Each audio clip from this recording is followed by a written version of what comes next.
শুনুন শুনুন শুনুন, যে ব্যক্তি আল্লাহর নাম্বার বলতে পারবে তাকে 50,000 টাকা পুরস্কার দেওয়া হবে। এই ছেলে, তুমি এসব কি বলছো?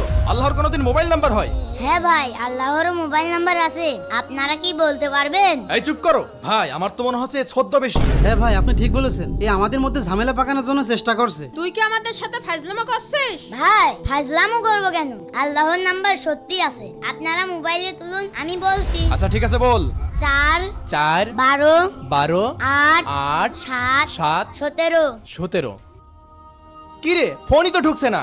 ভাই আপনারা মনে হয় বুঝতে পারেননি। বলুন তো, মানুষ আল্লাহর সব থেকে কাছে কখন যায়? নামাজের সময় যাই। ভাই 4 মানে ফজরের 4 রাকাত, 12 মানে জোহরের 12 রাকাত, 8 মানে আসরের 8 রাকাত, 7 মানে মাগরিবের 7 রাকাত, আর 17 মানে ইশার 17 রাকাত। এর মাধ্যমে আল্লাহর সাথে যোগাযোগ করতে পারবেন।